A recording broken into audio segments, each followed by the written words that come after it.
Good. Good afternoon, Tasha. So nice to be here with you. It's actually 3 o'clock Pacific time, and I'm in Manhattan Beach, California. And it's 8 a.m. in Sydney. A good way to start the weekend learning about food styling.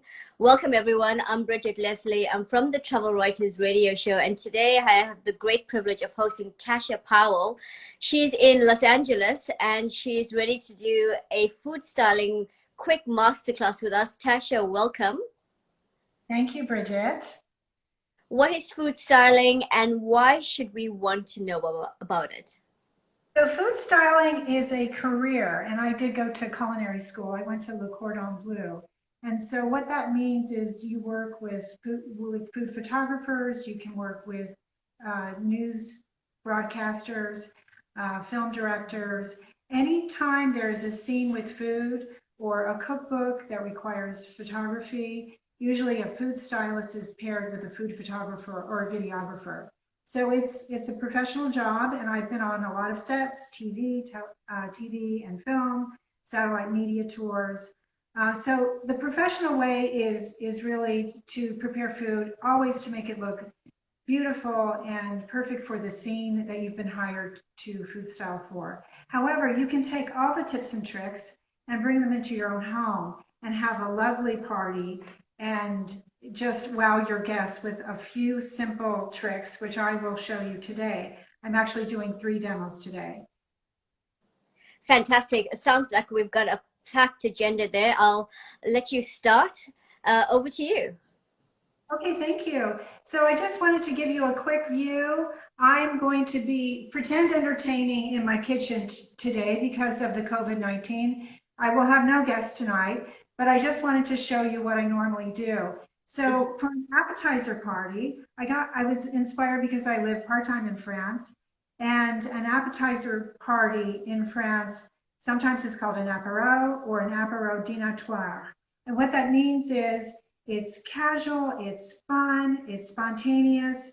And if it's a dînatoire, that means you're going to have appetizers, but there'll be enough for you to have dinner. So you might meet your friends as a last minute thing and then go to the movies or go shopping or whatever, but everyone gathers at your house at 7 o'clock. And sometimes people just stay till midnight, but often when it's an apéro, they come and they go. So I love this style of entertaining because it's less work for me. But so I'm going to start with my first item. So as you can see here, I have a layered lemon dessert.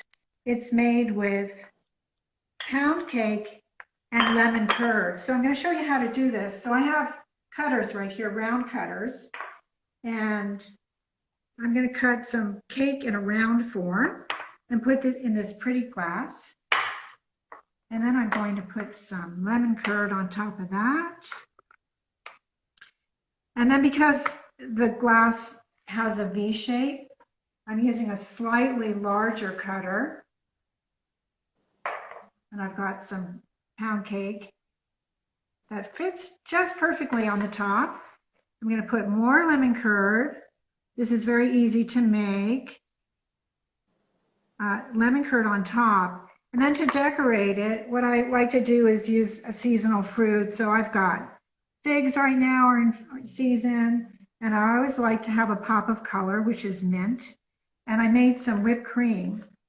So I'm going to have I've got a star tip on there. So as you can see, in just a minute, I have designed a dessert.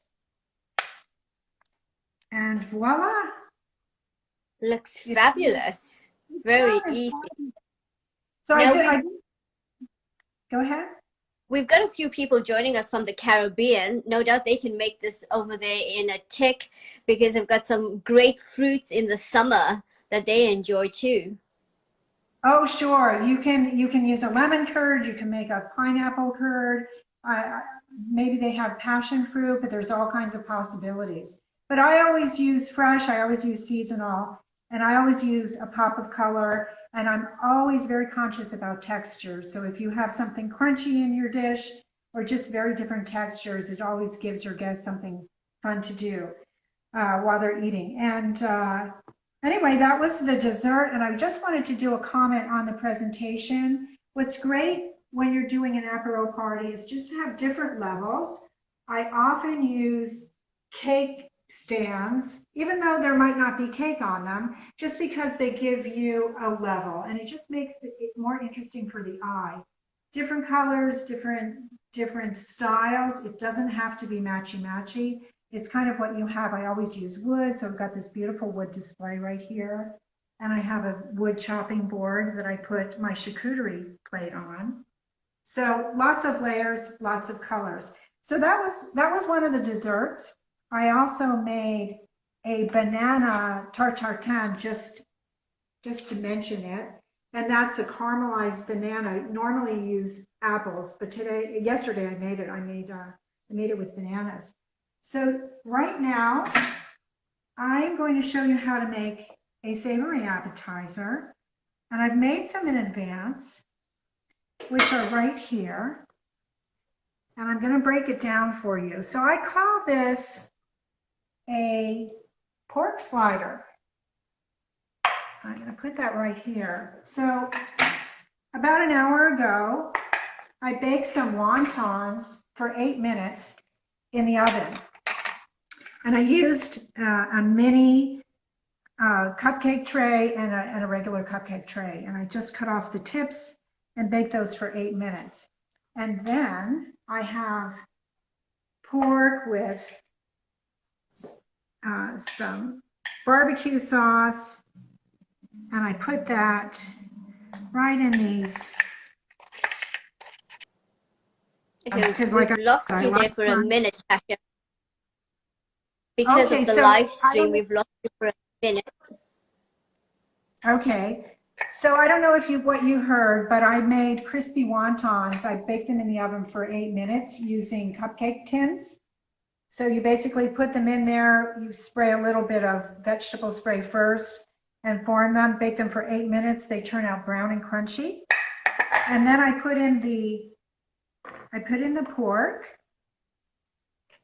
So that's barbecue pork. And I have some microgreens and I have some corn that I put on top.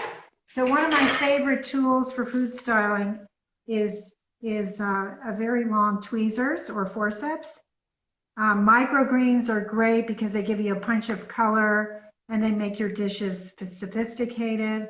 So I'm putting a little microgreen on there, and then I made corn on the cob this morning, and I'm just using just a little bit as decoration and color. It also gives the appetizer crunch.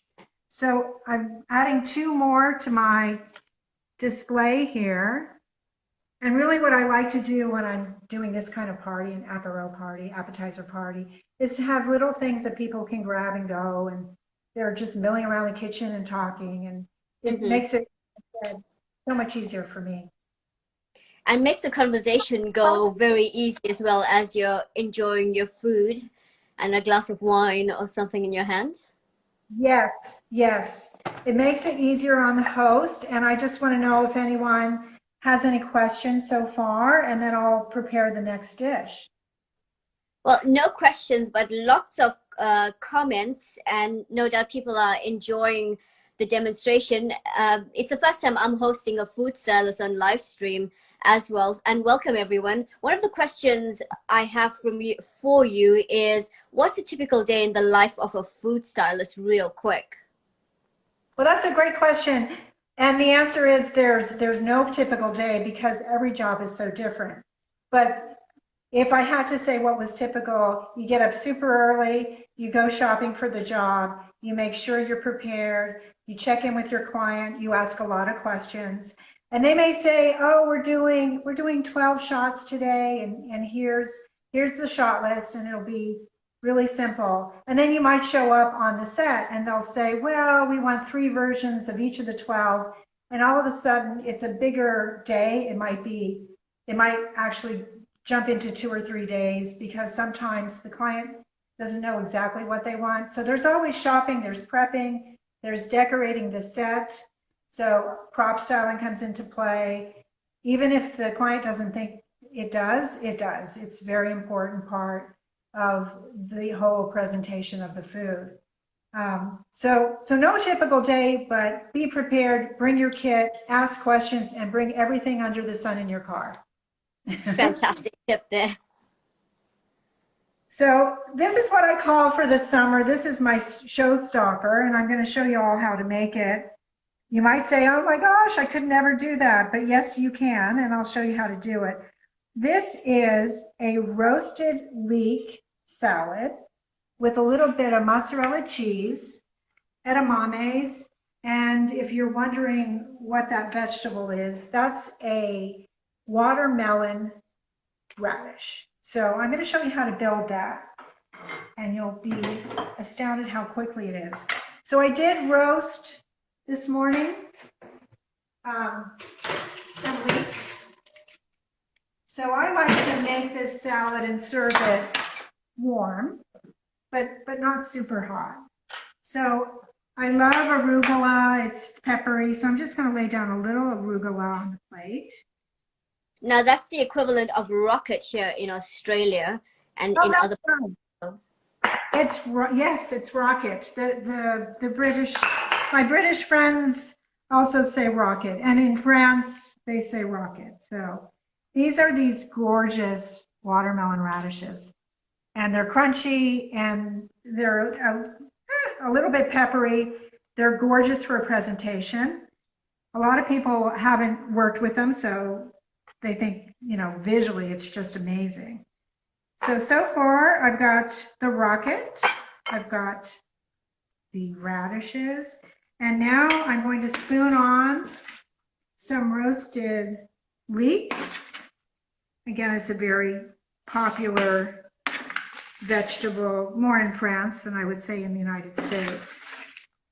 So there we go, but we're not done yet. For a pop of color, I steamed some edamames and then I shelled them. So we have that now. So we've got lots of green, lots of pink, and then I'm also using mini mozzarella balls, which I cut in half. So those give a nice, different kind of texture. So I'm building this. I like what I see. So with what I like to do is put some mint on there, so you can chiffonade the leaves, or you can use smaller leaves for the dish.